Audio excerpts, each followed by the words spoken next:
നമസ്കാരം. സിനിമാ മേഖലയിലെ ലഹരി ഉപയോഗം വലിയ ചർച്ചയാകുമ്പോൾ ഇന്ന് 24 പുറത്തുവിട്ട രണ്ട് വാർത്തകൾ ഏറെ ഗൌരവമുള്ളതാണ്. ഒന്ന്, ഹൈബ്രിഡ് കഞ്ചാവുമായി 2 യുവ സംവിധായകർ ഉൾപ്പെടെ പിടിയിലായി എന്ന വാർത്ത. ഇപ്പോൾ സൂപ്പർ ഹിറ്റായി ഓടിക്കൊണ്ടിരിക്കുന്ന ആലപ്പുഴ ജിംഖാന ഉൾപ്പെടെ പ്രേക്ഷകർ ഇരു കൈയും നീട്ടി സ്വീകരിച്ച തല്ലുമാല, ഉണ്ട, അനുരാഗ കരിക്കിൻ വെള്ളം, ലവ് എന്നീ ചിത്രങ്ങളുടെ സംവിധായകൻ ഖാലിദ് റഹ്മാനാണ് പിടിയിലായ ഒരാൾ. പിടിയിലായ രണ്ടാമൻ സംവിധായകൻ അഷ്റഫ് ഹംസ. തമാശ, ഭീമന്റെ വഴി സിനിമകളുടെ സംവിധായകൻ. ഇവരെ ഇന്ന് പുലർച്ചെയാണ് എക്സൈസ് സംഘം പിടികൂടിയത്. എറണാകുളം മറൈൻ ഡ്രൈവിലെ ഫ്ളാറ്റിൽ നിന്നായിരുന്നു ഇത്. ഫ്ളാറ്റിന്റെ ഉടമയും സംശയനിഴലിലാണ് സമീർ താഹിർ. സംവിധായകനും ഛായാഗ്രഹകനുമാണ്. 24 പുറത്തുവിട്ട രണ്ടാമത്തെ വാർത്ത ബാങ്കോക്കിൽ നിന്ന് കേരളത്തിലേക്ക് ഹൈബ്രിഡ് കഞ്ചാവ് കടത്തുന്നതിന് പിന്നിലെ വൻ മലയാളി നെക്സസുമായി ബന്ധപ്പെട്ടതാണ്. ബാങ്കോക്കിൽ കഞ്ചാവ് നിയമവിധേയമായതിന്റെ മറവിലാണ് ഇവരുടെ പ്രവർത്തനം. കേരളത്തിൽ കഴിഞ്ഞ 3 മാസത്തിനിടെ 50 കോടിയുടെ ഹൈബ്രിഡ് കഞ്ചാവ് പിടികൂടി എന്നതാണ് റിപ്പോർട്ട്. ലഹരി നിർബാധമൊഴുകുകയാണ് നമ്മുടെ കൊച്ചു കേരളത്തിലേക്ക്. സിനിമാ മേഖലയെ വല്ലാതെ പിടിമുറുക്കിയിരിക്കുന്നു ഈ വിപത്ത്. പ്രമുഖ സംവിധായകരും അഭിനേതാക്കളും വരെ ഈ വലയുടെ കണ്ണികളാകുമ്പോൾ നടപടിയുണ്ടാകുമെന്ന സംഘടനാ ഭാരവാഹികളുടെ വാക്കാലുള്ള ഉറപ്പുമായി ഇനിയും എത്ര മുന്നോട്ടു പോകാനാകും? ശുദ്ധീകരണത്തിന് കടുത്ത നടപടി വേണ്ടേ? ലഹരി ഉപയോഗിക്കുന്നവരെ മുഴുവൻ ഒഴിവാക്കാൻ താമസം എന്തിന്? സിനിമാ സെറ്റുകൾ ലഹരിമുക്തമാക്കുമെന്ന കർക്കശ നിലപാട് നടപ്പാക്കാൻ വൈകുന്നത് എന്തുകൊണ്ട്? കാണിക്കുന്ന മാതൃകപരമായ കാര്യമാണ്. നമുക്കറിയാം, നമ്മൾ സബ്സ്ക്രൈബ് വിമർശിക്കേണ്ടടുത്ത് വിമർശിക്കും. കഴിഞ്ഞ ദിവസങ്ങളിൽ ഞങ്ങൾ വിമർശിച്ചിരുന്നു. നിർമ്മാതാവിനെ അവിടെ വിളിച്ചു വരുത്തി. അക്കാര്യത്തിൽ ഞാൻ ആ വിമർശനം ഉന്നയിച്ചു തന്നെ പറഞ്ഞു. അതല്ല ഇവിടുത്തെ പ്രശ്നം. അവർ ചെയ്തിരിക്കുന്ന കൃത്യമായ കാര്യമാണ്. അതുകൊണ്ട് മാത്രം പ്രശ്നം തീരുന്നില്ല. പോലീസിനോട്, എക്സൈസിനോട് നിർമ്മാതാക്കൾ പറയുന്നതും നിർമ്മാതാക്കളുടെ സംഘടന പറഞ്ഞതും അത് തന്നെയാണ്. ലൊക്കേഷനിൽ പരിശോധന വേണം. സത്യം പുറത്തു വരട്ടെ, അത് തന്നെയാണ് എനിക്ക് പറയാനുള്ളത്. കാരണം ഇത് ഉപയോഗിക്കുന്നത് തെറ്റാണ്, നമുക്ക് എല്ലാവർക്കും അറിയാം. ഇതിനൊരു ഇത്രയും ക്യാമ്പയിനിങ് നടക്കുന്നു. ഇത് ഉപയോഗിക്കുന്നവരെ ഫേസ് ചെയ്യുന്ന ലീഗൽ ഇഷ്യൂസ് നമ്മൾ കണ്ടിട്ടുള്ളതാണ്. എന്നിട്ടും ഇത് ഉപയോഗിച്ചിട്ടുണ്ടെങ്കിൽ നിയമപരമായിട്ട് അവർക്ക് അതിനുള്ള നടപടി സ്വീകരിക്കണമെന്നാണ് എൻ്റെ അഭിപ്രായം. ഞാൻ എൻ്റെ മുന്നേ ഞാൻ പറഞ്ഞ സ്റ്റേറ്റ്മെൻറ്റിന് ഉറച്ചിരിക്കുന്നു. കാരണം ഇത് ഉപയോഗിക്കുന്നതും അല്ലെങ്കിൽ ഇതില്ലാതെ ജോലി ചെയ്യാൻ പറ്റില്ല എന്നുള്ള അഭിനേതാക്കൾക്കും ടെക്നീഷ്യൻസുമാരോടൊപ്പം വർക്ക് ചെയ്യാൻ ഞാൻ ആഗ്രഹിക്കുന്നില്ല. ഇത് ബാധിക്കുന്നത് മൊത്തം ഇൻഡസ്ട്രിയെ തന്നെയാണ്. കാരണം വെച്ചാൽ ആളുകൾ സംസാരിക്കുമ്പോഴത്തേക്ക് സിനിമ ഇൻഡസ്ട്രി മുഴുവൻ ഇതാണ്. സിനിമ ഇൻഡസ്ട്രി മുഴുവൻ ഇങ്ങനെയല്ല.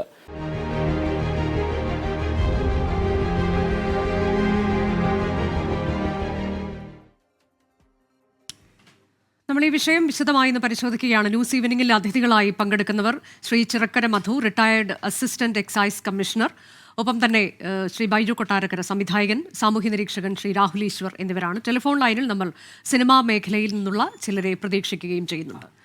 രാഹുൽ ഈശ്വറിലേക്കാണ് ആദ്യം. രാഹുൽ, കഴിഞ്ഞ ദിവസങ്ങളിലുമൊക്കെ നമ്മൾ പല കോണ്ടെക്സ്റ്റുകളിൽ ഇതേ വിഷയം ചർച്ച ചെയ്തതാണ്. ഇന്നത്തെ ഈ വാർത്ത കണ്ടപ്പോൾ ഞെട്ടലുണ്ടായോ?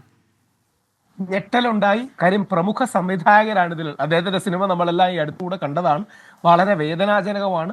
ഡ്രഗ്സ് ഉപയോഗിക്കുന്ന ഓരോ വ്യക്തിയും ആദ്യം ഏറ്റവും വലിയ തെറ്റ് ചെയ്യുന്നത് അവരോട് തന്നെയാണ്. അവരുടെ ശരീരത്തോട്, ഈ സമൂഹത്തോട്, അവർ പ്രതിദാനം ചെയ്യുന്ന തൊഴിൽ, സിനിമാ മേഖലയോട്.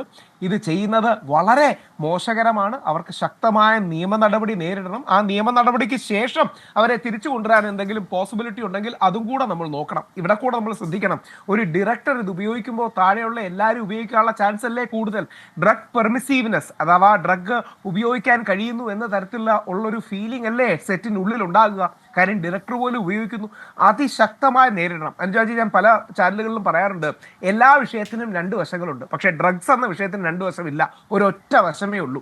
ബാക്കി എല്ലാ വിഷയങ്ങളിലും 2 വശങ്ങളുണ്ടെന്ന് നമുക്ക് പറയാം. പക്ഷേ ഈ മയക്കുമരുന്നിന്റെ കാര്യത്തിൽ ഒരൊറ്റ വശമേ ഉള്ളൂ. അത് തിന്മയുടെ വശമാണ്, ഈവിളിന്റെ വശമാണ്. ലാലേട്ടൻ പറയുന്നത് പോലെ narcotics is A dirty business. അത് ശരീരത്തെ, സമൂഹത്തെ, രാഷ്ട്രത്തെ എല്ലാം ഇല്ലാതാക്കും. വളരെ പ്രധാനപ്പെട്ട 2-3 കാര്യങ്ങളുമാണ് ഫ്ലവേഴ്സ് ന്യൂസ് 24 വെളിയിൽ കൊണ്ടുവന്നിരിക്കുന്നത്. ഒന്ന്, ബാങ്കോക്കിൽ നിന്ന് ഇവിടോട്ട് വരുന്ന ഇന്റർനാഷണൽ ഷിപ്പിംഗ് ഏരിയാസിൽ നടക്കം ഇവിടോട്ട് വരുന്ന ഡ്രഗ്സ്. 2, നമ്മുടെ യുവാക്കളും സിനിമാ മേഖലയും ഇത് ഉപയോഗിക്കുന്നത്. ഇതിനെതിരെ ശക്തമായ നിലപാട്, നടപടികൾ വേണം. ഇവർക്കെതിരെ പോലീസ് ആക്ഷൻ ഉണ്ടാകണം. ഇനി ആ പോലീസ് ആക്ഷന് ശേഷം അല്ലെങ്കിൽ നിയമ നടപടിക്ക് ശേഷം റിഡംഷൻ തിരിച്ചു കൊണ്ടുവരാൻ കഴിയുമെങ്കിൽ തീർച്ചയായിട്ടും അതും കൂടെ വേണം. ഇപ്പം കൊമേഴ്ഷ്യൽ ക്വാണ്ടിറ്റി അല്ല അവർ യൂസ് ചെയ്തിരിക്കുന്നത്. 1.6 ഗ്രാമൊക്കെയാണ്. അതുകൊണ്ടാണ് ഈ സ്റ്റേഷൻ ജാമ്യം കിട്ടുന്നത്. പക്ഷേ സ്റ്റേഷൻ ജാമ്യം കിട്ടിയോണ്ട് കുറ്റക്കാരല്ലാതാകുന്നില്ല. ഇതിൽ ഏറ്റവും പ്രധാനം ഇവരുടെ എല്ലാം പോലീസ് പിടിച്ചതിന് ശേഷമുള്ള ബോഡി ലാംഗ്വേജും മറ്റും ഒരു ഡിസ്റെസ്പെക്ട്ഫുൾ ആണ്. അഥവാ ഈ ഡ്രഗ്സ് ഉപയോഗിച്ചു എന്ന നാണക്കേടില്ല, പേടിയില്ല, ഗിൽറ്റ് ഇല്ല, കുറ്റബോധമില്ല. പകരം ചിരിയും കളിയുമാണ്. ഇത് തന്നെയാണ് അവരുടെ ബ്രെയിൻ അല്ലെങ്കിൽ അവരുടെ മനസ്സ് ഇല്ലാതായി പോകുന്നതിന്റെ തെളിവ്. നമ്മുടെ പത്മരാജൻ അടക്കം, ഫാസിൽ സാർ അടക്കം, പ്രിയദർശൻ സാർ അടക്കം എത്രയോ വലിയ സംവിധായകരുണ്ട്. അവരെല്ലാം ഡ്രഗ്സ് അടിച്ചിട്ടാണോ ക്രിയേറ്റിവിറ്റി ഉണ്ടായത്? ശ്രീനിവാസൻ അടക്കം എത്രയോ പേര് തിരക്കഥ, രഞ്ജിത്ത് അടക്കം എത്രയോ പേര് തിരക്കഥ എഴുതിയിട്ടുണ്ട്. അവർ മയക്കുമരുന്ന് എഴുതിയിട്ടാണോ തിരക്കഥ എഴുതിയത്? ഇതിന്റെ പ്രശ്നം എന്ന് പറഞ്ഞാൽ ഇത് തെറ്റായ കുറെ ധാരണകളാണ്. ഈ ഡ്രഗ് മാഫിയയെ തുടച്ചു നീക്കാൻ കേരളത്തിന് കഴിയണം. അതിന് സിനിമയുടെ അകത്തു നിന്നും ഇന്റർവെൻഷൻ ഉണ്ടാകണം. ഇതിനൊരു ഡിമാൻഡ് സൈഡും സപ്ലൈ സൈഡും ഉണ്ട്. സപ്ലൈ സൈഡ് തല്ലി നശിപ്പിക്കണം, ഡിമാൻഡ് സൈഡിൽ പെട്ടുപോയവരെ വിക്ടിംസ് ആയി കൂടി കണ്ട് രക്ഷപ്പെടണം. ഇങ്ങനെ തന്നെയാണ് ലോകത്തിൽ എല്ലായിടത്തും സമീപനമുള്ളത്. അതുകൊണ്ട് നമ്മുടെ മുഖ്യധാരാ മാധ്യമങ്ങൾ മുമ്പോട്ട് വെക്കുന്ന ഈ പ്രഷർ സമൂഹത്തിന് ഗുണം ചെയ്യും. അത് പേടി ഉണ്ടാക്കും, നിയമത്തോടൊരു ഭയം ഉണ്ടാക്കും, ഡ്രഗ്സിനോടൊരു വിപ്രതിപത്തി ഉണ്ടാക്കും. അതുകൊണ്ട് വളരെ സ്വാഗതാർഹമായ നിലപാടാണ് കേരള സമൂഹം പൊതുവിൽ സ്വീകരിക്കുന്നത്. അതെ, ശ്രീ ബൈജു കൊട്ടാരക്കര, ഇപ്പോൾ രാഹുൽ പറഞ്ഞതുപോലെ അദ്ദേഹത്തിന് വലിയ ഞെട്ടലുണ്ടാക്കി എന്ന് പറയുമ്പോൾ താങ്കൾക്ക് വലിയ ഞെട്ടലൊന്നും ഉണ്ടായിരിക്കില്ല എന്നാണ് എനിക്ക് തോന്നുന്നത്. കഴിഞ്ഞ ദിവസങ്ങളിലെല്ലാമുള്ള താങ്കളുടെ പ്രതികരണം ശ്രദ്ധിച്ചാൽ എനിക്ക് അങ്ങനെയാണ് തോന്നുന്നത്. ശ്രീ ബൈജു. അനുജ, ഇത് ഈ ഞെട്ടലുണ്ടാവാൻ പറ്റിയ കാര്യമൊന്നുമില്ല. കാരണം ഞാൻ അനുജയോട് പറയാമല്ലോ, നമ്മുടെ ചാനലിൽ തന്നെ, ഈ 24 ചാനലിൽ തന്നെ പല പ്രാവശ്യം ചർച്ചകളിലിരിക്കുമ്പോൾ ഞാൻ ഇതിൻ്റെ പല സത്യസന്ധമായ അവസ്ഥകളും തുറന്നു കാണിച്ചിട്ടുണ്ട്. മലയാള സിനിമയിൽ ഇങ്ങനെയൊക്കെ സംഭവിക്കുന്നു, ഇങ്ങനെയുള്ള ആളുകൾ അതിൽ സംഭവിക്കുന്നു എന്നെല്ലാം പറഞ്ഞിട്ടും ഇത് ആർക്കും ഒരു അനക്കമില്ല. ഇനി വേറൊരു കാര്യം ശ്രദ്ധിച്ചു നോക്കിക്കോളൂ. അനുജിയോ അല്ലെന്നുണ്ടെ 24 ചാനലോ ഏഷ്യാനെറ്റോ മനോരമയോ ഏത് ചാനലോ ആയിക്കോട്ടെ, ഏതെങ്കിലും ഒരു സിനിമാക്കാരനെ ഈ ചർച്ചയ്ക്കൊന്ന് വിളിച്ചു നോക്കൂ, ആരും വരില്ല. വരാത്തതിൻ്റെ കാരണം എന്താണ്? സിനിമയിൽ സജീവമായിട്ട് നിൽക്കുന്ന ആളുകൾ ഈ സിനിമയ്ക്ക്, ഈ ചർച്ചയ്ക്ക് വന്നാൽ ചിലപ്പോൾ അവരതിൽ പാർശ്വവൽക്കരിക്കപ്പെടും. അവർക്ക് പിന്നീട് സിനിമയുണ്ടാവില്ല. അല്ലെങ്കിൽ ഇപ്പം നിൽക്കുന്ന ഈ താരങ്ങളാരും അവർക്ക് ഡേറ്റ് കൊടുക്കില്ല. ഇതൊക്കെയാണ് സിനിമയിൽ ഇതാണ് ഞാൻ പറഞ്ഞത്, ഇതൊരു വലിയ ഫോക്കസാണ്. ഇപ്പോൾ ഈ മലയാള സിനിമയിലെ വലിയ കാർന്നോമാരുണ്ടല്ലോ, മമ്മൂട്ടി, മോഹൻലാലും, സുരേഷ് ഗോപി, നമ്മുടെ കേന്ദ്രമന്ത്രിയൊക്കെ ഉണ്ടല്ലോ, തൊട്ടതിനും പിടിച്ചതിനും ഒക്കെ ശുഭദിനായി നടക്കുന്ന സുരേഷ് ഗോപിയും, അതേപോലെ മമ്മൂട്ടിയും മോഹൻലാലും, വളരെ വലിയ വലിയ ആർട്ടിസ്റ്റുകളൊക്കെ ഉണ്ടല്ലോ. ആരെങ്കിലും ഇത്രയും നാൾ ഈ ലഹരിക്കെതിരെ കമാന്നൊരക്ഷരം മിണ്ടിയിട്ടുണ്ടോ? എന്തുകൊണ്ടാണ് മിണ്ടാത്തത്? മോഹൻലാൽ ആയിരുന്നല്ലോ AMMയുടെ പ്രസിഡന്റ്, എന്താണ് മിണ്ടാത്തത്? ഇപ്പോൾ ഒരു ജൂനിയർ ആർട്ടിസ്റ്റുകളുടെ സംഘടനയായി AMM മാറിയിരിക്കുന്നു. 2-3 പിള്ളേരെയാണ് പിടിച്ചിരുത്തിയിരിക്കുന്നത്. എന്താണ്? ഡ്രഗ്സിനെതിരെ ഒരു സമിതി ഉണ്ടാക്കിയിരിക്കുന്നു. ഇത് ആരെ പറ്റിക്കാനാണ്, ആരെ കാണിക്കാനാണ്?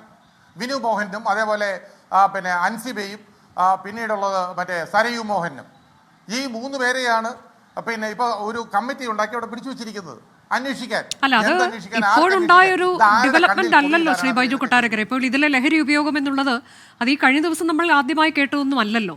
2015 കേരളത്തിൽ തന്നെ ആദ്യത്തെ കൊക്കൈൻ കേസിൽ ഉൾപ്പെട്ടത് ആരാണ്? ഒരു നടനാണല്ലോ. ആ നടനുമായി ബന്ധപ്പെട്ടാണല്ലോ ഇപ്പോൾ ഇത്ര വർഷം 11 വർഷം കഴിയുമ്പോഴും നമ്മൾ കേട്ടുകൊണ്ടിരിക്കുന്നതും കൂടെ അഭിനയിക്കുന്നവർ ബുദ്ധിമുട്ട് അനുഭവിക്കുന്നതുമൊക്കെ ഇതേ ആൾ മൂലമാണ് എന്നുള്ളതാണല്ലോ. അപ്പോൾ ഈ പറയുന്ന താരസംഘടനയാകട്ടെ അല്ലെങ്കിൽ മറ്റ് സംഘടനകളൊക്കെ എന്താണ് ഇതിൽ സ്വീകരിച്ചിരിക്കുന്ന നിലപാട്, അതിന്റെ കൂടി പ്രത്യക്ഷത്തിലുള്ള ഉദാഹരണമാണല്ലോ കണ്ടുകൊണ്ടിരിക്കുന്നത്. അതെ അനുജ, ഈ ഷൈൻ ടോം ചാക്കോയെ അറസ്റ്റ് ചെയ്ത ഉടനെ എക്സൈസിനോടും പോലീസിനോടും അയാൾ വളരെ തത്ത പറയുന്നത് പോലെ അയാൾ പല പേരുകളും പറഞ്ഞിട്ടുണ്ട്. ഞാൻ പറയുന്നത് ഈ എക്സൈസും പോലീസും ഒക്കെ ഈ പേരുകൾ മറച്ചു വെച്ച് ഇത് ഫയലിൽ വെച്ചുകൊണ്ടിരിക്കുന്നത് പുറത്തു വിടണമെന്നാണ് പറയുന്നത്. അയാൾ തുറന്നു പറഞ്ഞു, ഈ ഷൈൻ ടോം ചാക്കോ രക്ഷപ്പെടാൻ വേണ്ടി തുറന്നു പറഞ്ഞു എന്ന് ഞാൻ അന്നത്തെ ദിവസം തന്നെ പറഞ്ഞു. ഇയാൾ പറഞ്ഞു മലയാളത്തിലെ ഒരു പ്രമുഖ നടനും അയാളുടെ ഭാര്യയും ഈ ഡ്രഗ്സ് ഉപയോഗിക്കുന്നു എന്ന് പറഞ്ഞതിന്റെ തൊട്ട് പിറ്റേ ദിവസം ഇത് കോംപ്രമൈസായി. ഗർവാസവാശാൻ നിങ്ങളോട് ക്ഷമിച്ചിരിക്കുന്നു. ഫെഫ്കയുടെ സെക്രട്ടറി ഉണ്ണികൃഷ്ണൻ വന്ന് പരസ്യമായിട്ട് പറഞ്ഞു. ഒരു നിർമ്മാതാവിനെ വിളിച്ചു വരുത്തി. എന്ത് അധികാരപ്പെട്ട് ഇയാൾക്ക് നിർമ്മാതാവിനെ വിളിച്ചു വരുത്താൻ? ആരെങ്കിലും ബി ഉണ്ണികൃഷ്ണനെ ഏൽപ്പിച്ചോ ഒരു നിർമ്മാതാവിനെ വിളിച്ചു വരുത്തിയിട്ട് അവിടെ അയാൾ വിളിച്ചിരുത്തി പ്രസ് കോൺഫറൻസ് നടത്താൻ? ഇത് നിർമ്മാതാക്കളെ കളിയാക്കുന്ന രീതിയിലല്ലേ, ചേംബറിനെ കളിയാക്കുന്ന രീതിയിലല്ലേ? അപ്പോൾ ഇതിനകത്തെല്ലാം ഇവർക്ക് പല ആളുകൾക്കും പ്രത്യക്ഷമായും അല്ലെങ്കിൽ പരോക്ഷമായും ഇവർക്ക് ഗുണങ്ങളുണ്ട്. ഈ ഫെഫ്കയുടെ സെക്രട്ടറി ഒരു സീനു സോഹൻലാലുണ്ട്. ഇയാളുടെ സിനിമയിലാണ് കഴിഞ്ഞ പ്രാവശ്യം ഷൈൻ ടോം ചാക്കോയും ഈ പറയുന്ന ശ്രീനാഥ് ബാസി അഭിനയിക്കാൻ വേണ്ടി അവർക്ക് മാപ്പ് കൊടുത്തു. അന്നും ഗിർവാസവാശാൻ ഒന്ന് ക്ഷമിച്ചതാണ്. എന്നിട്ട് വീണ്ടും പടത്തിൽ അഭിനയിപ്പിച്ചു. അപ്പോൾ ഇതിൻ്റെയൊക്കെ പ്രൊഡ്യൂസർമാരെ കുറിച്ചൊന്ന് അന്വേഷിക്കണ്ടേ? ആരാണ് ഇവർക്ക് പടം മുടക്കുന്നതെന്ന് അറിയണ്ടേ?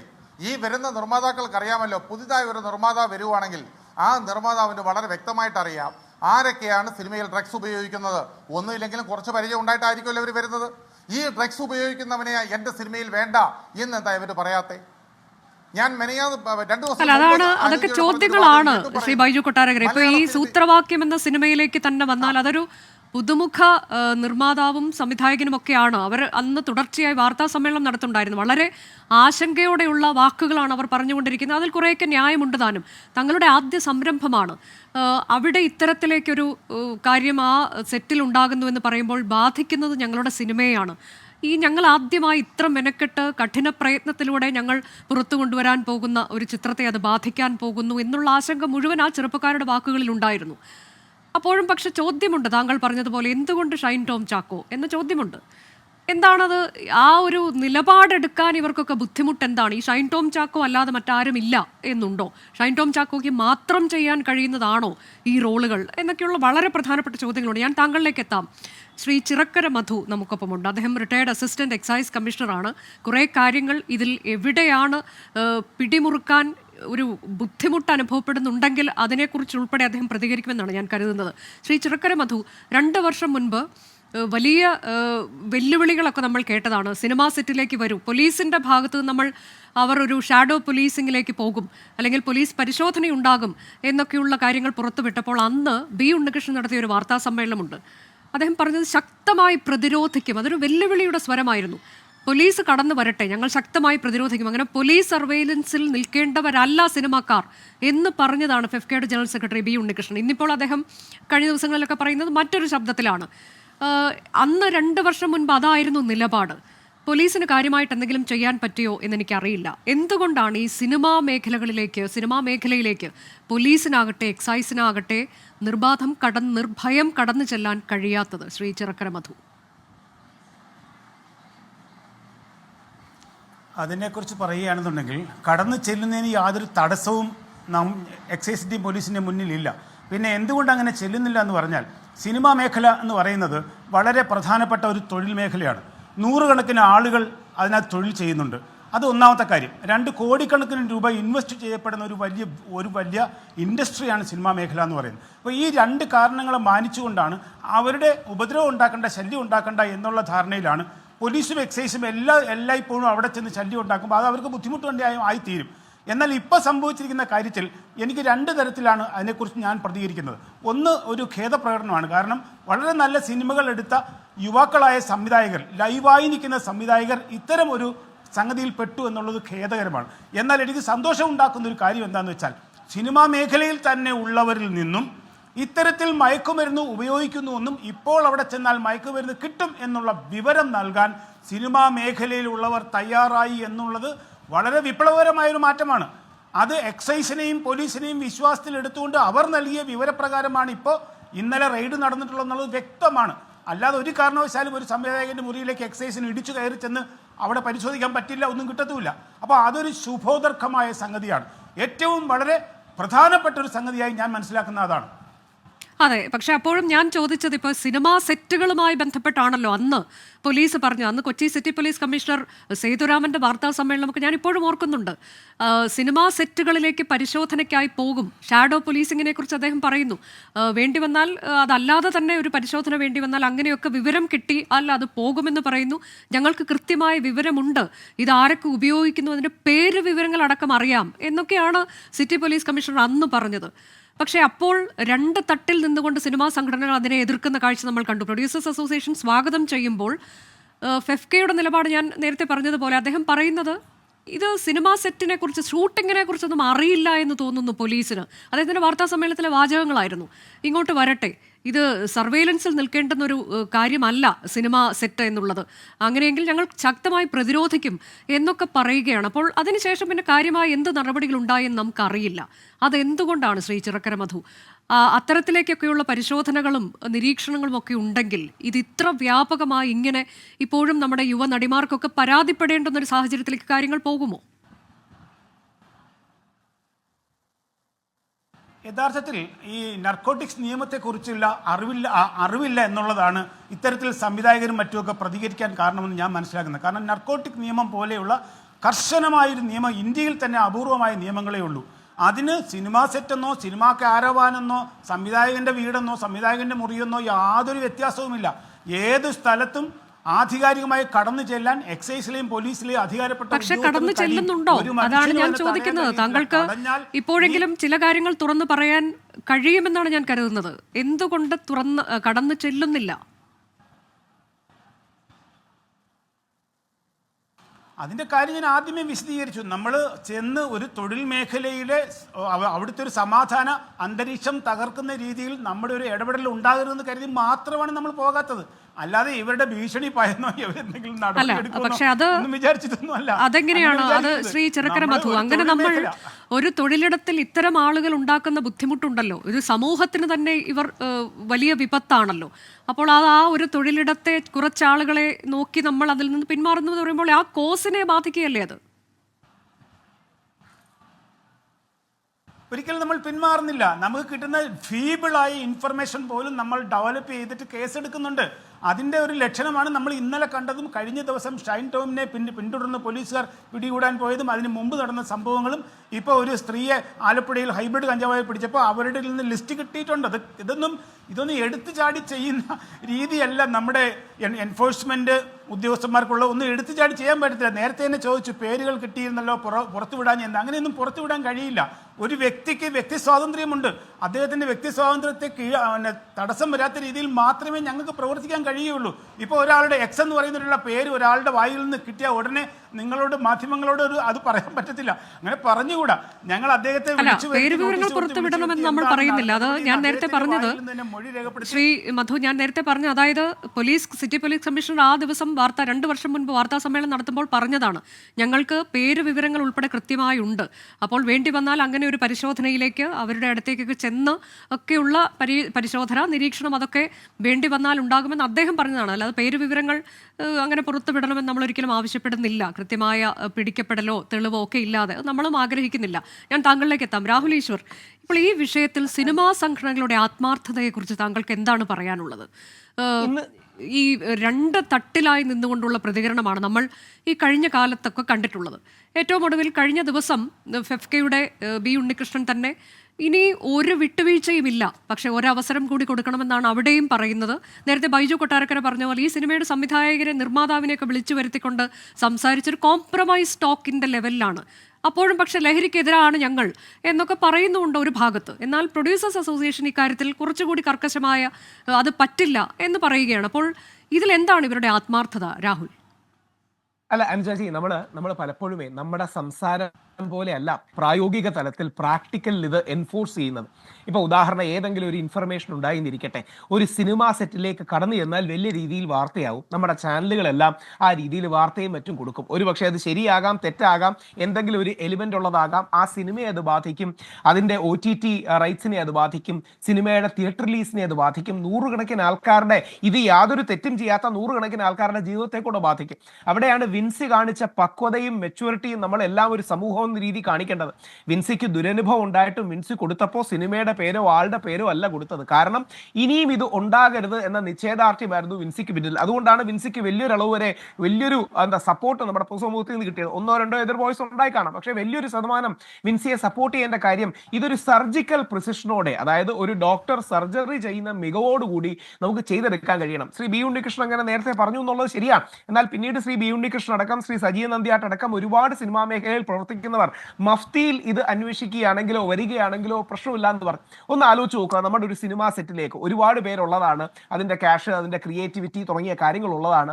അവിടെ സെറ്റിലേക്ക് അന്വേഷണം മറ്റും വരുമ്പോൾ അത് സിനിമാ മേഖലയുടെ ഒരു ഡിസ്റപ്ഷൻ ഉണ്ടാകും. നേരത്തെ മധു സാർ വളരെ ശരിയായിട്ട് സൂചിപ്പിച്ചു, അത് സിനിമാ മേഖലയെ തന്നെ പ്രശ്നത്തിലാക്കും. എന്നാൽ സിനിമാ മേഖലയെ അതേപോലെ പ്രശ്നത്തിലാക്കുന്നതാണ് ഡ്രഗ്സ് എന്ന് നമ്മൾ തിരിച്ചറിയണം. അവിടെയാണ് നല്ല ഇൻഫോർമന്റ് നെറ്റ്വർക്കുകൾ, ഇന്റലിജൻസ് നെറ്റ്വർക്കുകൾ പോലീസിനും എക്സൈസിനും കൂടുതൽ പ്രശ്നം, രാഹുൽ ഈശ്വർ. അല്ല രണ്ടും പ്രശ്നമാണ്. കാര്യം ഇത് ഉപയോഗിക്കുന്ന ഒരാളായിരിക്കും, ഇതിനോട് ബന്ധപ്പെട്ട് നിൽക്കുന്ന നൂറുകണക്കിന് കുടുംബമില്ലേ. അങ്ങനെ ആ സിനിമ നിന്നുപോയാൽ അവരുടെ വയറ്റത്തടിയല്ലേ. ഡേറ്റുകൾ വളരെ പ്രധാനമല്ലേ. നമ്മളിത് യാന്ത്രികമായി സാങ്കേതികമായി മാത്രം ചർച്ച ചെയ്യരുത്. ഇതിന് പ്രായോഗിക തലത്തിൽ ഒരു ഇംപ്ലിമെന്റേഷൻ കൂടി വേണം. കാര്യം ഇത് വിജയിക്കണമെന്നാണല്ലോ നമ്മുടെ നിലപാട്.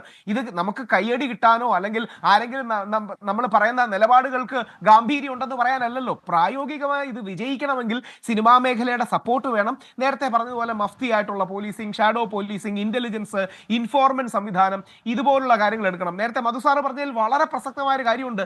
യഥാർത്ഥത്തിൽ ഈ ഡയറക്ടറുടെ മുറിയിലേക്ക് കയറി ചെല്ലുന്നത് സിനിമാ സെറ്റിൽ നിന്ന് തന്നെ ആരെങ്കിലും ഇൻഫർമേഷൻ കൊടുത്തിട്ടായിരിക്കില്ലേ? അപ്പോൾ സിനിമാ മേഖലയിൽ നിന്ന് തന്നെ ഇതിന്റെ ക്ലീനപ്പിന്റെ പ്രോസസ്സ് വരണം.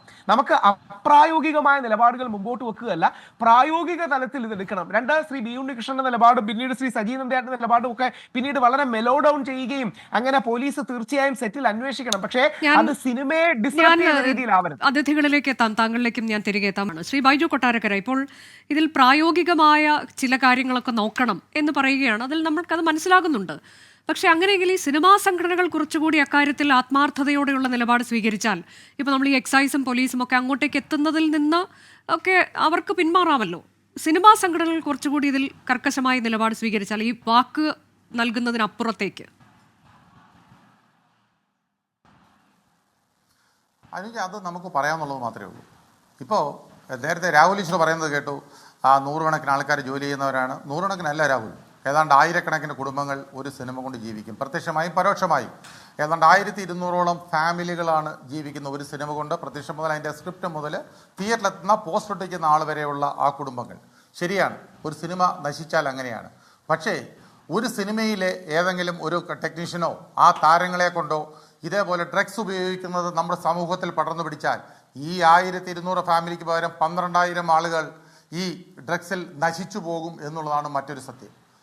അതുകൊണ്ട് അതിൻ്റെ സെൻറ്റിമെൻസിലൊന്നും പിടിച്ചാരും ഈ പറയുന്നത് പോലെ പിന്നെ അതിനെ ഉദ്ധരിച്ച് നിൽക്കണ്ട. കാരണം ഇത് പലർക്കും പ്രത്യക്ഷമായും പരോക്ഷമായിട്ടും സംഘടനയുടെ നേതാക്കന്മാർക്ക് ഗുണകരമായ പ്രവർത്തികൾ ഉണ്ടാകുന്നതുകൊണ്ട് മാത്രമാണ് സംഘടനാ നേതാക്കൾ ഇതിനെതിരെ പ്രതികരിക്കാത്തതും അവർക്ക് അനുകൂലമായ തീരുമാനം എടുക്കുന്നത്. ഞാൻ നേരത്തെ സോഹൻ സീനിലാലിൻ്റെ കാര്യം പറഞ്ഞതുപോലെ സിനിമയുടെ ഡേറ്റ് കൊടുക്കുമ്പോൾ നേരത്തെ ഞാൻ നേരത്തെ പറയുമ്പോൾ അനുജ പിന്നെ ആധാരം കട്ട് ചെയ്താണ് അടുത്തലേക്ക് പോയത്. ഞാൻ പറഞ്ഞത് 2 ദിവസം മുമ്പ് ചർച്ച ചെയ്തപ്പോൾ ഞാൻ പറഞ്ഞിരുന്നു, ഏതാണ്ട് 1250-60 കോടി രൂപയോളം കഴിഞ്ഞ വർഷം നഷ്ടം വന്നിട്ട് 420 സിനിമകൾ റിലീസാവാനിരിക്കുന്നു. ഈ റിലീസാവാനിരിക്കുന്ന സിനിമകളുടെ നിർമ്മാതാക്കളാര്?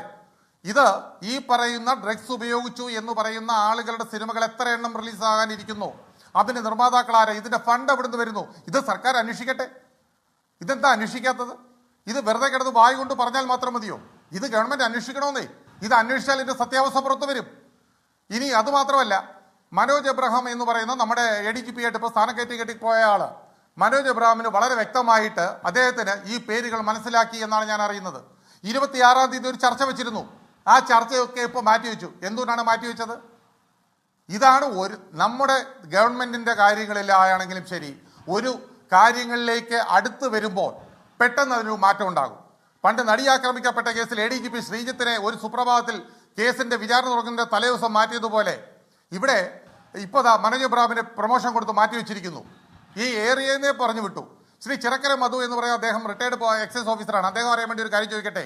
ഇടുക്കിയിലെ ചില സ്ഥലങ്ങളിലും എറണാകുളം കോഴിക്കോട് ചില സ്ഥലങ്ങളിലുമൊക്കെ ഈ എക്സൈസുകാർ പരിശോധനയ്ക്ക് ഇറങ്ങും. 1/2 കിലോ കഞ്ചാവ് പിടിച്ചാൽ 2 ഗ്രാമേ എഴുതൂ. സംശയമുണ്ടോ? 2 ഗ്രാം എഴുതും, കേസില്ല. ബാക്കി കഞ്ചാവ് അവർക്ക് തന്നെ വിറ്റിട്ട് അവരുടെ കയ്യിൽ നിന്ന് പണം പിടുങ്ങുന്ന എക്സൈസിലെ ഉദ്യോഗസ്ഥരുള്ള നാടാണിത്. ഇത് 2-3 സ്ഥലത്ത് സംഭവിച്ചിട്ടുണ്ട്. തെളിവ് സഹിതം പിടിക്കപ്പെട്ടിട്ടുണ്ട്. ആഴ്ചയിൽ എക്സൈസ് ഇറങ്ങി പിരിവ് നടത്തുന്നുണ്ട്. ഇത് താങ്കൾക്കറിയാമോ? താങ്കൾ ചിലപ്പോൾ അവരെ ന്യായീകരിക്കായിരിക്കും, പക്ഷേ നമ്മുടെ നാട്ടിൽ നടക്കുന്ന സംഭവമാണ്. അപ്പൊ അങ്ങനെയുണ്ടോ ഒരു നെക്സസ് എന്ന തരത്തിലേക്ക് തന്നെ? ഞാൻ ശ്രീ ചിറക്കര മധുവിനോട് നമുക്ക് ചോദിച്ചു പോകാം. ഞാൻ പറഞ്ഞു തീർന്നില്ല അനുജ, ഒരു സെക്കൻഡ്. ഓക്കെ,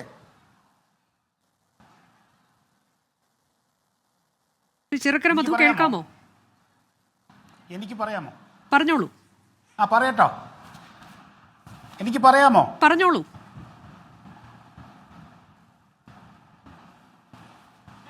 ഇദ്ദേഹം പറഞ്ഞത് വളരെ വേഗമായിട്ടുള്ള ഒരു ആരോപണം മാത്രമാണ്. ഇങ്ങനെയുള്ള ആരോപണം ആർക്ക് വേണമെങ്കിലും പറയാം.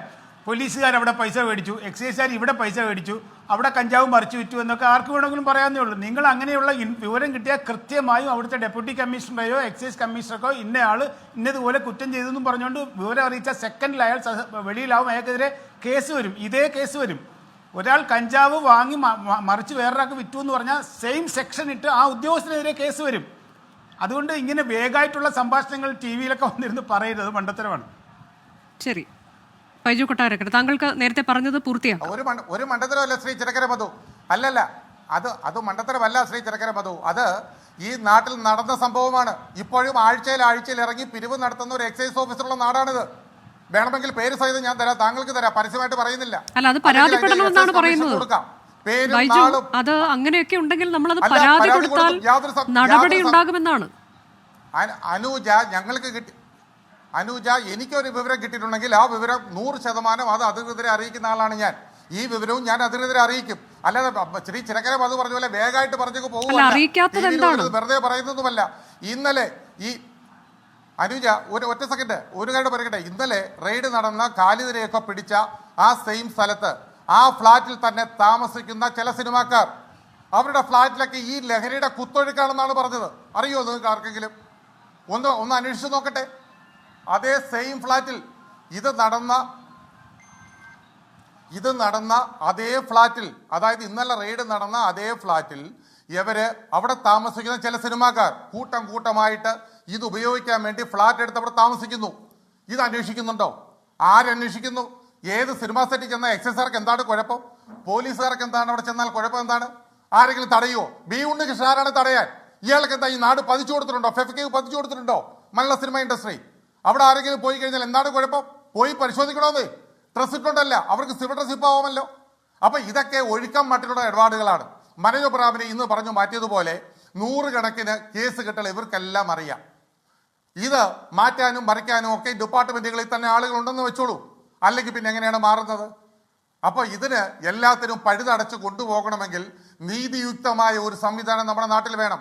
അത് സർക്കാർ വളരെ ശക്തമായിട്ട് അതിന് പിന്നാലെ നിൽക്കണം. അല്ലാതെ ആരുടെയെങ്കിലും വർത്തമാനം കേട്ടിട്ടോ ഏതെങ്കിലും 1-2 നടന്മാരിലേക്ക് ഇത് ചെല്ലുമ്പോൾ ഓയ്യോ അത് ഞങ്ങളുടെ ആളാണ് അങ്ങോട്ടേക്ക് പോവല്ലേ, അതോടുകൂടി തീർന്നു.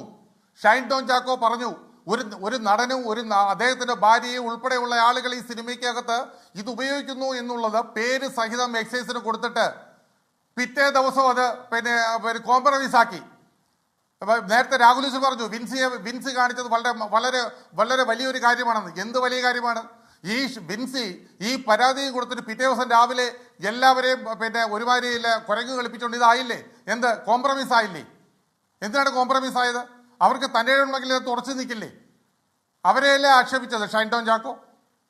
ഈ ലഹരിയായുടെ വായിൽ നിന്ന് പോകുന്നത് കണ്ടത് വേറെ ഒരു പെൺകുട്ടി പറഞ്ഞല്ലോ, ആ സെയിം ലൊക്കേഷനിൽ ഒരു വെളുത്ത പൊടി പോകുന്നത് കണ്ടു സംസാരിക്കുമ്പോൾ. അതെന്താ ഗ്ലൂക്കോസ് ആയിരുന്നോ വായിൽ കൊണ്ട് അഭിനയിക്കാൻ നിൽക്കുമ്പോൾ? അപ്പൊ ഇതൊക്കെ ആരെയും പറഞ്ഞു പറ്റിക്കാൻ വേണ്ടി ചെയ്യരുത് ഒരു കാരണവശാലും. അതാണ് രാഹുൽ ഈശ്വർ. ഇപ്പോ നമുക്ക് ഈ ഷൈൻ ടോം ചാക്കോയുടെ ചരിത്രം പരിശോധിച്ചാൽ നമുക്കറിയാവുന്നതാണ്. 2015 ആദ്യത്തെ നമ്മുടെ സംസ്ഥാനത്ത് തന്നെ കൊക്കൈൻ കേസിൽ ഉൾപ്പെട്ടതാണ് ഷൈൻ ടോം ചാക്കോ. പിന്നീട് അദ്ദേഹത്തെ കുറ്റവിമുക്തനാക്കിയത് ഈ അടുത്ത കാലത്താണ്, ഫെബ്രുവരിയിലാണ്. അവിടെയും പോലീസിന് രൂക്ഷ വിമർശനം ഉണ്ടായിരുന്നു എന്നുള്ളത് നമുക്ക് മറക്കാൻ കഴിയില്ല. അന്ന് തെളിവ് സഹിതം പിടിച്ചതൊക്കെയാണ്. പക്ഷേ എന്തുകൊണ്ടോ അത് ചില കാര്യങ്ങളിൽ പോലീസ് മനഃപൂർവ്വം വീഴ്ച വരുത്തിയതാണ് എന്ന തരത്തിലേക്കാണ് കോടതിയുടെ നിരീക്ഷണം ഉണ്ടായത്. നമുക്കതിൽ എന്താണ് യാഥാർത്ഥ്യമെന്നറിയില്ല. ഇതേ ഷൈൻ ടോം ചാക്കോ പിന്നീട് എത്രയെത്ര സിനിമകളിൽ അഭിനയിച്ചു. പ്രേക്ഷകരൊക്കെ കൈയടിക്കുകയാണ്, കുട്ടികളൊക്കെ കൈയടിക്കുകയാണ് ഇയാളുടെ അഭിനയവും പ്രകടനവും കണ്ടുകൊണ്ട്. എത്രയോ സെറ്റുകളിൽ ഇയാളുടെ ഈ മോശം പെരുമാറ്റം അനുഭവിച്ചിട്ടുള്ള സ്ത്രീകളുണ്ടാകാം. ഇതിപ്പോൾ വിൻസി ഇവിടെ വന്ന് തുറന്നു പറഞ്ഞു.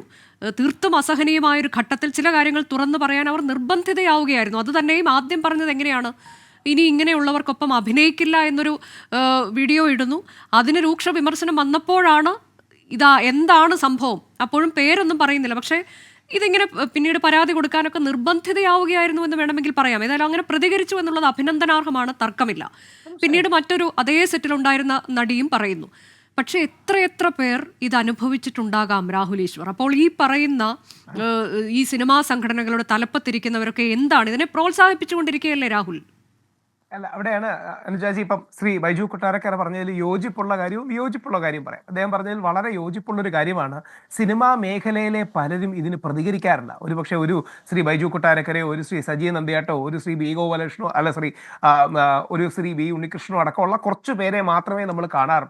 സിനിമാ മേഖലയിൽ കൂടുതൽ ആൾക്കാർ പ്രതികരിക്കണം. ഇല്ലെങ്കിൽ സിനിമാ മേഖലയ്ക്ക് എന്തോ മറയ്ക്കാനുണ്ട്, അല്ലെങ്കിൽ അവർക്ക് എന്തോ ഒളിക്കാനുണ്ട് എന്നൊരു ധാരണയോ തെറ്റിദ്ധാരണയോ പൊതുസമൂഹത്തിൽ ഉണ്ടാവും. അതുകൊണ്ട് സംശയമില്ല, ആ പോയിന്റ് ശ്രീ ബൈജു കൊട്ടാരക്കർ പറഞ്ഞുകൊണ്ട് പൂർണ്ണമായി യോജിക്കുന്നു. പ്രത്യേകിച്ച് യുവ നടന്മാർ അല്ലെങ്കിൽ സംവിധായകർ അല്ലെങ്കിൽ പ്രൊഡ്യൂസേഴ്സ്, സിനിമാ മേഖലയിൽ നിൽക്കുന്നവർ ഡ്രഗ്സിനെതിരെയുള്ള പോരാട്ടം അവരുടെ കൂടി ഉത്തരവാദിത്വമായി കണ്ട് മുമ്പോട്ട് വന്ന് അതിശക്തമായി പറയണം. അദ്ദേഹത്തോട് വിയോജിപ്പെന്ന് പറഞ്ഞാൽ ശ്രീമതി വിൻസി അല്ലെങ്കിൽ കുമാരി വിൻസി അടക്കമുള്ളവരുടെ പ്രശ്നമെന്ന് പറഞ്ഞാൽ പലപ്പോഴും പലപ്പോഴും ഇതിന് ഒരുപാട് നിയമപരമായ ചട്ടക്കൂടുകളുണ്ട്. വിൻസിക്ക് അങ്ങനെ ഒരു പരാതിക്ക് മുമ്പോട്ടുമായിട്ട് പോകാൻ താല്പര്യമില്ല, പോലീസുമായിട്ട് മുമ്പോട്ട് പോകാൻ താല്പര്യമില്ല തുടങ്ങിയ കാര്യങ്ങൾ പറഞ്ഞാൽ ആ കേസ് വീക്കാവും. ഒരു പരിധിക്കപ്പുറം അവരെ നിർബന്ധിക്കാൻ കഴിയില്ല.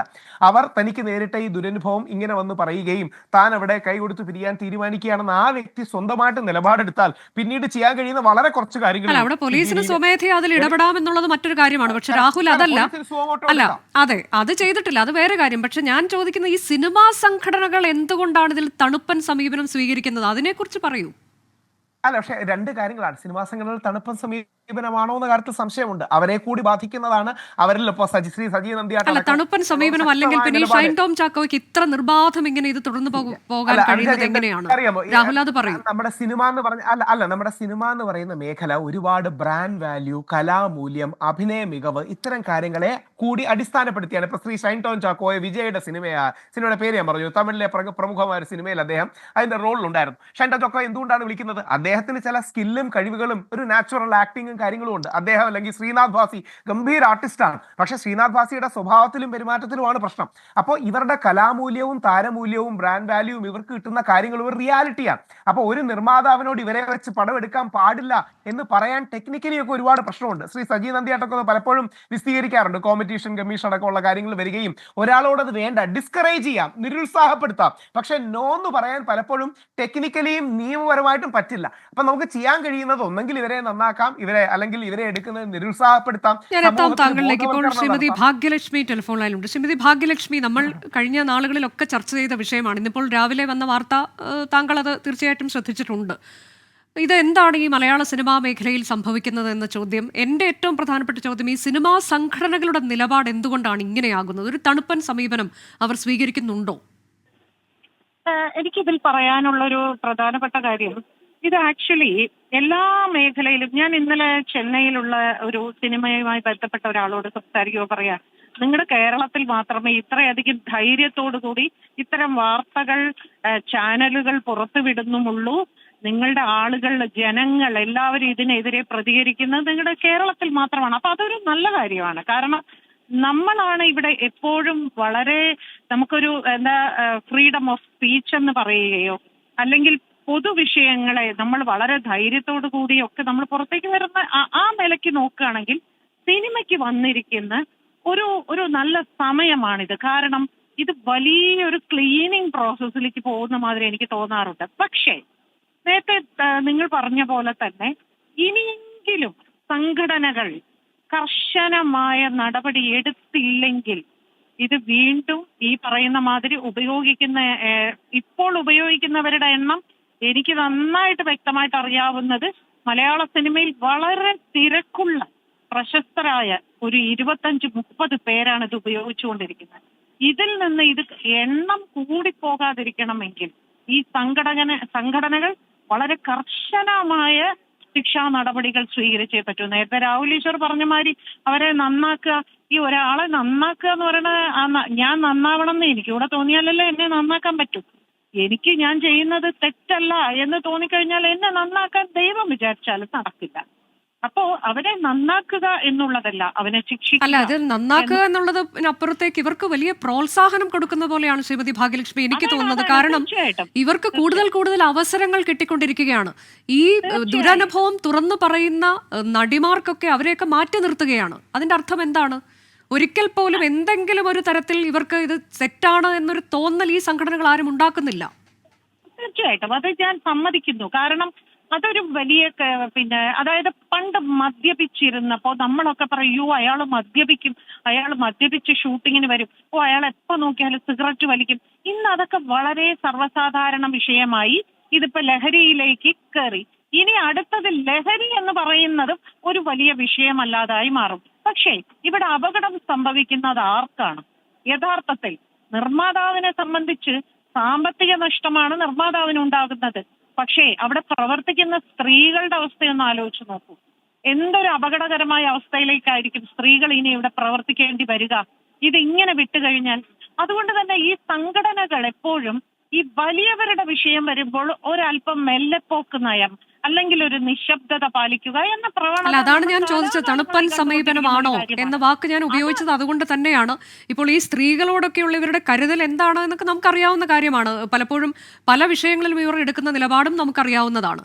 അതിപ്പോൾ വിൻസിയുടെ കാര്യത്തിൽ പക്ഷേ ഒരു ഘട്ടം എത്തുമ്പോൾ വിൻസിക്ക് ഇതിന് പരാതിപ്പെടാനൊന്നും ഒരു താല്പര്യവുമില്ല. അതുകൊണ്ട് ഞങ്ങളും അവർക്കൊപ്പം നിൽക്കുകയാണെന്ന് ആ വിഷയത്തിൽ മാത്രം.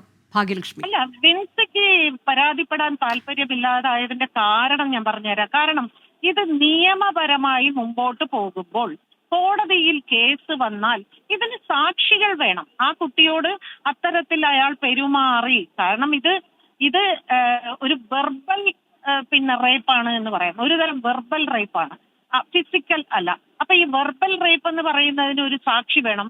കോടതിയിൽ നാളെ കേസായി കഴിയുമ്പോൾ കോടതി ചോദിക്കുകയാണ് സാക്ഷി വേണം എന്ന് പറഞ്ഞാൽ ആരും ആ കുട്ടിക്ക് വേണ്ടി വന്ന് സാക്ഷി പറയില്ല, ആരും പറയില്ല. ഇപ്പൊ തന്നെ ആ സിനിമയുടെ സംവിധായകൻ പറഞ്ഞില്ലേ അങ്ങനെയൊന്നും സംഭവിച്ചിട്ടില്ല. അതെ. മറ്റൊരാൾ പറയണ എന്താണ്, ഞാൻ അറിയാവുന്ന ഷൈൻ ടോം വളരെ നല്ലവനാണ്. ഇങ്ങനെ ഓരോരുത്തരും അയാൾക്ക് ഗുഡ് സർട്ടിഫിക്കറ്റ് കൊടുത്തുകൊണ്ടിരിക്കുമ്പോ ഈ കേസുമായി കോടതിയിൽ പോകുന്ന പെൺകുട്ടിയാണ് ഒടുവിൽ തളർന്നു പോകുന്നതും പരാജയപ്പെടുന്നതും. അതുകൊണ്ടാണ് അവർ അത് മുൻകൂട്ടി മനസ്സിലാക്കിയിട്ട് പറയുന്നത് എനിക്ക് പരാതി പോകാൻ താല്പര്യമില്ല. അപ്പൊ താങ്കളുടെ പ്രതീക്ഷ എന്താണ്? അതുകൂടി പറഞ്ഞ് നമുക്ക് അവസാനിപ്പിക്കാം ശ്രീമതി ഭാഗ്യലക്ഷ്മി. ഈ സംഘടനകൾ ഇത്തരം കാര്യങ്ങളിൽ ഇപ്പോ ഇന്ന് വന്നത് തന്നെ ഏറ്റവും പുതിയ തലമുറയിൽപ്പെട്ട ഹിറ്റ് സിനിമകൾ, സൂപ്പർ ഹിറ്റ് സിനിമകൾ 1 by 1 നമുക്കൊക്കെ തന്ന 2 പേരുടെ പേരുകളാണ് നമ്മൾ ഇന്നിപ്പോൾ കേട്ടത്. ഇപ്പോൾ ഉടൻ തന്നെ ഡയറക്ടേഴ്സ് യൂണിയനിൽ നിന്ന് സസ്പെൻഡ് ചെയ്തിട്ടുണ്ട്. അത് പെട്ടെന്നുണ്ടായൊരു നടപടി എന്ന തരത്തിലേക്ക്. അതിനപ്പുറത്തേക്ക് നമ്മൾ എന്താണ് പ്രതീക്ഷിക്കേണ്ടത്? ഇവിടെ ഫെഫ്റ്റയും അമ്മ എന്ന സംഘടനയും അതേപോലെ പ്രൊഡ്യൂസേഴ്സ് അസോസിയേഷനും 3 സംഘടനകൾ. ഇപ്പൊ നമ്മൾ നോക്കൂ, നമ്മുടെ ഈ രാജ്യത്തിന്റെ ഏറ്റവും വലിയൊരു പ്രശ്നമാണ് ഇപ്പൊ നമ്മൾ കാശ്മീരിൽ കണ്ടത്. ആ ഒരു വിഷയം വന്നപ്പോൾ എല്ലാ കക്ഷികളും എല്ലാ പാർട്ടികളും ഒന്നിച്ച്, എല്ലാ ജാതി മത ഭേദമന്യേ രാഷ്ട്രീയ ഭേദമന്യേ എല്ലാവരും ഒന്നിച്ചു നിന്നാണ് നമ്മുടെ രാജ്യത്തെ സംരക്ഷിക്കാൻ വേണ്ടി നിൽക്കുന്നത്. അതുപോലെ തന്നെ നമ്മുടെ സിനിമയെ നശിപ്പിക്കാതിരിക്കണമെങ്കിൽ എല്ലാവരും ഒരുമിച്ച് നിന്ന് എല്ലാവരും പറയണം, ആക്ടേഴ്സ് പറയണം ഇവരുടെ കൂടെ അഭിനയിക്കില്ല. ഇത്തരത്തിൽ ലഹരി വസ്തുക്കൾ, അത് മദ്യമാവട്ടെ എന്തുമാവട്ടെ, എനിക്കത് ബുദ്ധിമുട്ടാണ്. എനിക്ക് ബുദ്ധിമുട്ടുള്ളൊരു കാര്യം ചെയ്യുന്ന ഒരു വ്യക്തിയോടൊപ്പം എനിക്ക് സഹകരിക്കാൻ ബുദ്ധിമുട്ടാണ് എന്ന് പറയാനുള്ള ആർജവവും ധൈര്യവും തന്റെ അങ്ങനെ ആർജവം കാണിച്ച ഒരാളാണ് വിൻസി. അതിനുശേഷം വന്ന പ്രതികരണമൊക്കെ നമുക്കറിയാം. ഇനി അവരെ മാറ്റി നിർത്തില്ല എന്നൊക്കെയുള്ള ഉറപ്പൊക്കെ കൊടുത്തിട്ടുണ്ട്. പക്ഷെ എന്താകും? ഞാൻ ചോദിക്കട്ടെ, ഒരു മാറ്റം വരണമെങ്കിൽ ചില ത്യാഗങ്ങളൊക്കെ നമുക്കിവിടെ സഹിച്ചേ പറ്റൂ. ചില രക്തസാക്ഷികൾ ഉണ്ടാകുന്നത് പോലെ അത് സംഭവിക്കും. നമുക്ക് യഥാർത്ഥത്തിൽ സിനിമയോട് സ്നേഹമുണ്ടെങ്കിൽ തീർച്ചയായിട്ടും നമ്മൾ അതിനു വേണ്ടി ഒരല്പം ത്യാഗം, ഇന്നല്ലെങ്കിൽ നാളത്തെ. ഞാൻ ചോദിക്കട്ടെ, ഇവിടെയുള്ള 10, 50, 25 ഡയറക്ടേഴ്സും ഒക്കെ ഉണ്ടെങ്കിൽ എല്ലാവരും ഒന്നും വിൻസിയെ മാറ്റി നിർത്തില്ല. 5 പടം കിട്ടുന്ന സ്ഥലത്ത് ചിലപ്പോൾ 2 സിനിമയായിരിക്കും കിട്ടുന്നത്. മതി, എനിക്ക് 2 നല്ല സിനിമകൾ, നല്ല 2 മനുഷ്യരുടെ സിനിമകൾ ചെയ്താൽ മതി എന്ന് തീരുമാനിക്കണം. ശരി, വളരെ നന്ദി ശ്രീമതി ഭാഗ്യലക്ഷ്മി പ്രതികരിച്ചതിന്. ഈ ചിറക്കര മധു, ഇപ്പോൾ ഞാൻ ചില കണക്കുകൾ കൂടി താങ്കൾക്കറിയാവുന്ന ചില കണക്കുകളാണ്. അതായത് എക്സൈസിന്റെ തന്നെ ഡേറ്റയാണ്, അവർ പുറത്തുവിട്ടിട്ടുള്ള കാര്യങ്ങളാണ്. NDPS ആക്ട് പ്രകാരം രജിസ്റ്റർ ചെയ്ത കേസുകൾ 2016 അത് 2985 ആണെങ്കിൽ 2024 ആകുമ്പോഴേക്കും അത് 8160 ആകുന്നു. 200% വർധന എന്നതാണ്. 2025 ആദ്യ 2 മാസം മാത്രം 1783 കേസുകൾ പിടിക്കപ്പെട്ടു. ഇനി പോലീസ് രജിസ്റ്റർ ചെയ്ത കേസുകൾ 2016 5924 എങ്കിൽ 2024 27530 എന്നതാണ്. അത്രയും ശതമാനം വർധന എന്നുള്ളതാണ്. ഇനി രാജ്യസഭയിൽ ഒരു കണക്ക് വെച്ചിട്ടുണ്ട്. അവിടെയും 2025 മാർച്ച് 12 വെച്ച കണക്കാണ്. ഏറ്റവും കൂടുതൽ NDPS കേസുകൾ രജിസ്റ്റർ ചെയ്തിട്ടുള്ളത് കേരളത്തിലാണ് എന്നതാണ്. പഞ്ചാബ്, മഹാരാഷ്ട്ര, ഉത്തർപ്രദേശ്, രാജസ്ഥാൻ എന്നതൊക്കെയാണ് അടുത്തടുത്ത് വരുന്ന സംസ്ഥാനങ്ങൾ. കേരളത്തിൽ പക്ഷേ പഞ്ചാബിനേക്കാൾ 3 ഇരട്ടിയിലധികം കൂടുതലാണ് എന്നുള്ളതാണ്. എന്താണ് ഇത് നൽകുന്ന സൂചന? ഒന്ന് ചുരുക്കി പറയണം സർ. എന്താണ് ഇത് നൽകുന്ന സൂചന? ഇത് കൂടുതൽ നടപടികളിലേക്ക് നമ്മൾ പോകുന്നുണ്ട് എന്നതുകൊണ്ടാണോ, അതോ ഇപ്പോൾ MP രാജേഷ് പറഞ്ഞതുപോലെ കൂടുതൽ കേസുകളൊക്കെ ഇവിടെ ഉണ്ടാകുന്നുണ്ട് എന്ന് പറഞ്ഞാൽ അതിനർത്ഥം ഏറ്റവും കൂടുതൽ ഇവിടെ ഉപയോഗമുണ്ടാകുന്നുണ്ട് എന്നല്ല. കാരണം പിടിക്കപ്പെടുന്നതിൻ്റെ മൂല്യം കുറവാണ്. രാജ്യവ്യാപകമായി പിടിക്കപ്പെടുന്നതിൻ്റെ മൂല്യം വെച്ച് നോക്കിയാൽ ഇവിടെ അത് കുറവാണ് എന്ന് മന്ത്രി പറയുകയാണ്. അപ്പോൾ 2024 25,000 കോടി മൂല്യമുള്ള ഡ്രഗ്സ് രാജ്യവ്യാപകമായി പിടികൂടിയെങ്കിൽ കേരളത്തിൽ 100 കോടി കോടി താഴെ മൂല്യം മാത്രം എന്നാണ് മന്ത്രി ഇതിനെക്കുറിച്ച് പറയുന്നത്. അപ്പോൾ ഇത് നൽകുന്ന സൂചന എന്താണ് ശ്രീ ചിറക്കര മധു? ഇതിൽ 2 കാരണങ്ങളാണ് പറയാനുള്ളത്. അതിൽ ഒന്നാമത്തെ കാര്യം, കോവിഡ് എന്ന് പറയുന്ന ഒരു പ്രശ്നം വന്ന സമയത്ത് കോവിഡിന് ശേഷമാണ് ഈ മയക്കുമരുന്ന് കേസുകളുടെ വൻ വർധനവ് ഉണ്ടായതെന്ന് ആ കണക്കുകളിലൂടെ പോകുമ്പോൾ തന്നെ നമുക്ക് മനസ്സിലാവും. അത് വളരെ പ്രത്യക്ഷമായ കണക്കാണ്. 2020 മുമ്പും 2020 ശേഷവും എന്നതാണ് ആ കണക്കിനകത്ത് പ്രസക്തമായി കാണുന്ന ഒരു കാര്യം. അത് ഒന്നാമത്തെ കാര്യം. രണ്ടാമത്, ഈ മറ്റ് സ്റ്റേറ്റുകളിൽ, ഉത്തരേന്ത്യൻ സ്റ്റേറ്റുകളിൽ ഈ എക്സൈസ് എന്ന് പറയുന്ന സെപ്പറേറ്റ് ആയിട്ട് നർക്കോട്ടിക് കേസെടുക്കുന്ന ഡിപ്പാർട്ട്മെൻറ്റുകൾ പല സംസ്ഥാനങ്ങളിലും ഇല്ല. പോലീസുകാർ മാത്രമാണ് അവിടെ ഈ കേസെടുക്കുന്നത്. ഈ കേരളത്തിലെ പോലെ ഇത്രയും സുശക്തമായ കറക്റ്റായിട്ടുള്ള ഒരു എക്സൈസ് സംവിധാനം എന്ന് പറയുന്നത് മറ്റ് സ്റ്റേറ്റുകളിൽ അപൂർവമായിട്ടേ ഉള്ളൂ. ഒരു 3-4 സ്റ്റേറ്റുകളിലേ ഉള്ളൂ. അത് രണ്ടാമത്തെ കാര്യം. പിന്നീടുള്ള കാര്യം എന്ന് പറയുന്നത്, മറ്റ് സ്റ്റേറ്റുകളിൽ കഞ്ചാവ് കേസ് എടുക്കുക എന്ന് പറയുന്നത് വളരെ വലിയ കേസുകൾ മാത്രമേ അവർ ഗൗരവമായിട്ട് കേസ് രജിസ്റ്റർ ചെയ്യുകയുള്ളൂ.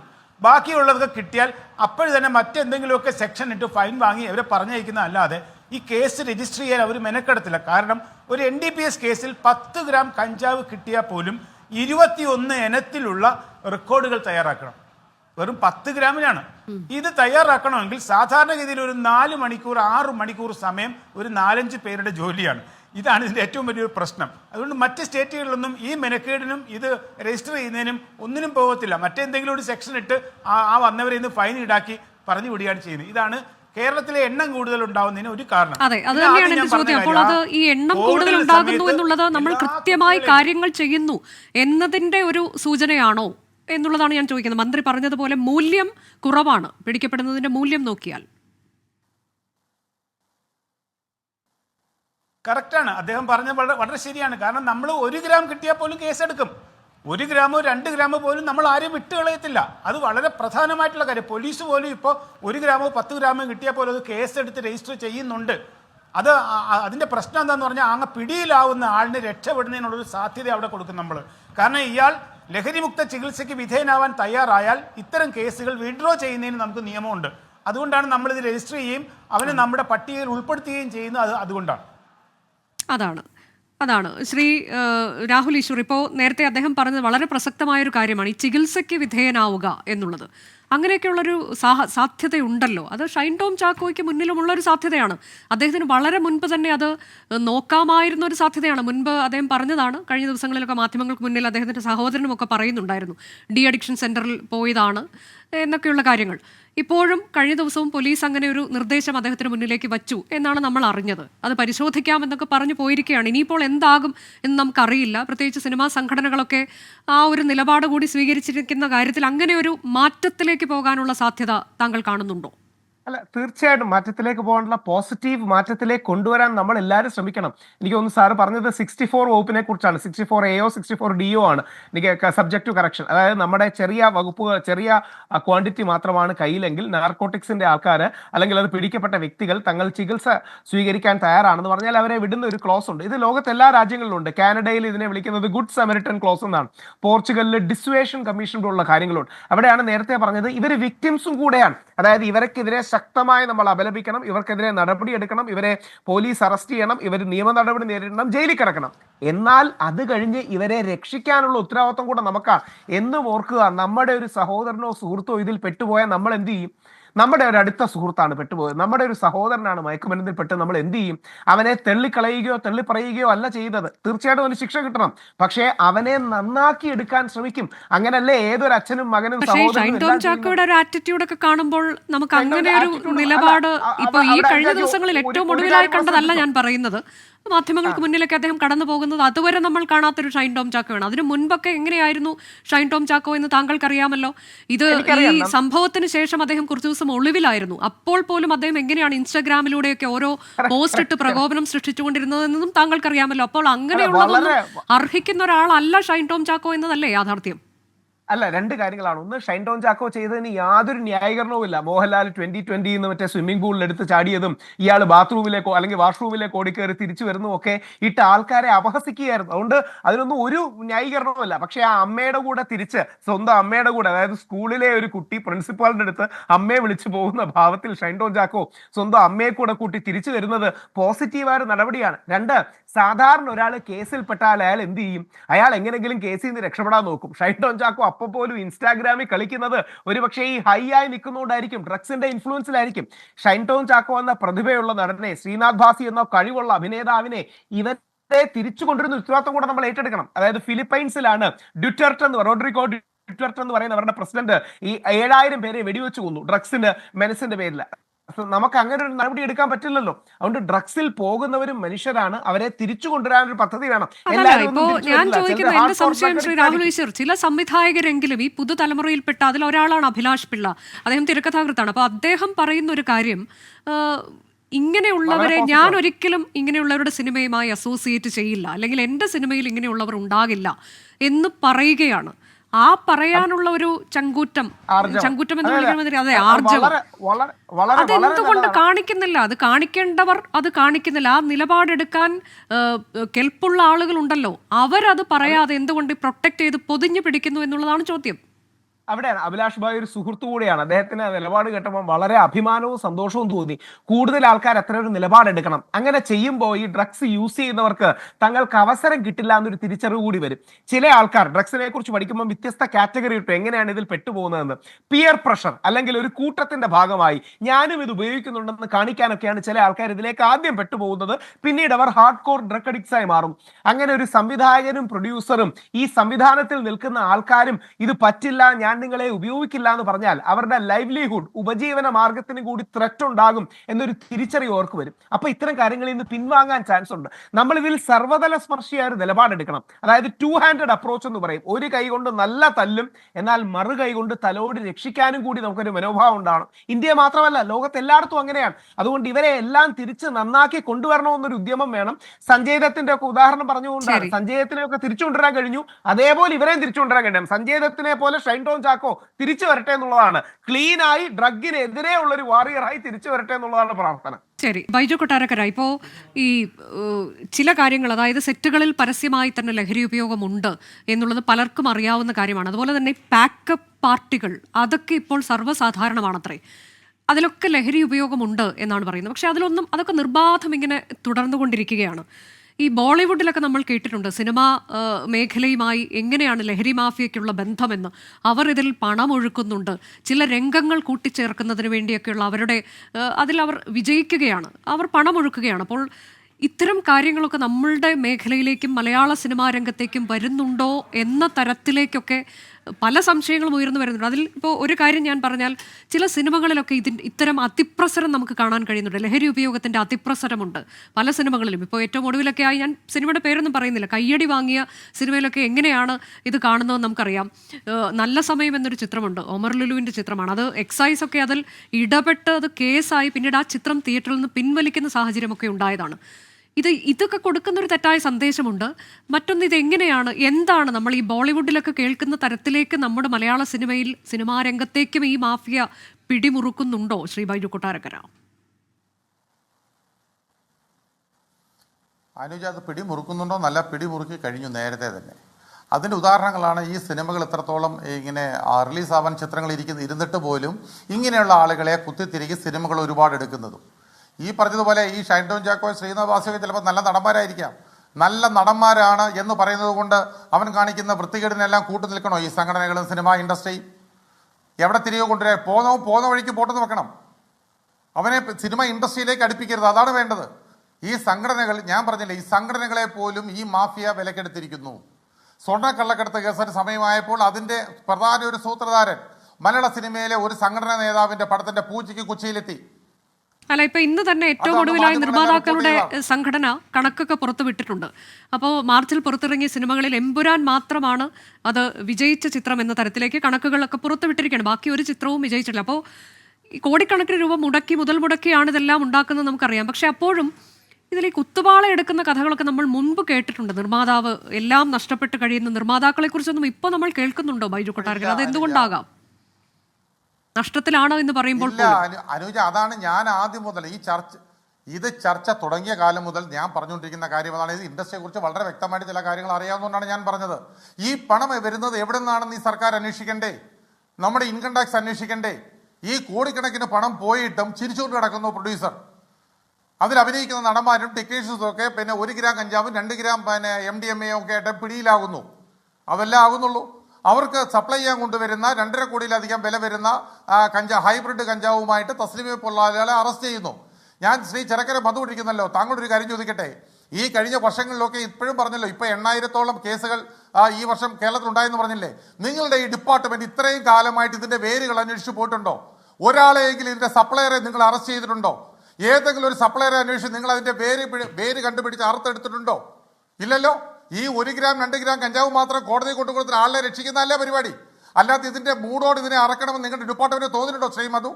അതെ, നമ്മൾ അതിനുള്ള മറുപടിയിലൂടെ ഈ ചർച്ച അവസാനിപ്പിക്കാം. ശ്രീ ചിറക്കര മധു, ഇതിന്റെ ഉറവിടം കണ്ടെത്തുക എന്നുള്ളത് വളരെ പ്രധാനമല്ലേ? ഉറവിടത്തിലേക്ക് പോവുക എന്നത് എക്സൈസ് ഉറവിടം കണ്ടെത്തിയിട്ടുള്ള ഒരു 100 കേസിന്റെ കഥ വേണമെങ്കിൽ എനിക്ക് നിങ്ങൾക്ക് പറഞ്ഞുതരാൻ പറ്റും. ഒരു 100 കേസിലെങ്കിലും ഉറവിടം കണ്ടെത്തി പ്രതികളെ പിടിച്ചിട്ടുണ്ട്. അത് ബാംഗ്ലൂരിൽ നിന്നും ഹൈദരാബാദിൽ നിന്നും മറ്റ് സ്റ്റേറ്റുകളിലുള്ള ഗല്ലികളിൽ പോയിട്ട് എക്സൈസ് വളരെ ജീവൻ പണയം വെച്ചിട്ട് തന്നെ പ്രതികളെ പിടികൂടി കൊണ്ടുവന്നിട്ടുണ്ട്. ഡൽഹിയിലും ഉത്തർപ്രദേശിലും പഞ്ചാബിലും ഉൾപ്പെടെയുള്ള സ്ഥലങ്ങളിലും നമ്മുടെ ആളുകൾ 4-5 പേരാണ് പോകണമെന്ന് ഓർക്കണം. പോയി അവരെ പിടികൂടി ഇവിടെ കൊണ്ടുവന്ന് കേസിൽ ഉൾപ്പെടുത്തിയിട്ടുണ്ട്. അതിൽ പ്രമാദമായ ഒരു കേസ് പറയൂ ശ്രീ ചിറക്കര മധു. ഒരു കേസോ രണ്ട് കേസോ അല്ല, എത്രയെങ്കിലും കേസുകൾ നമ്മൾ ഈ അടുത്ത ഒരു 5 വർഷം എടുത്താൽ പോലും ഒരു 20-25 കേസിൽ നമ്മൾ പ്രതികളെ പിടിച്ചിട്ടുണ്ട്. 20-25 കേസിൽ ഒരു 5 വർഷത്തിന്റെ ഇടയ്ക്ക്. അത് കോവിഡ്. നമ്മുടെ ചർച്ചയുടെ സമയം അവസാനിച്ചിരിക്കുകയാണ്. വളരെ നന്ദി പങ്കെടുത്ത ശ്രീ രാഹുൽ ഈശ്വർ, ബൈജു കൊട്ടാരക്കര, ഒപ്പം ശ്രീ ചിറക്കര മധു.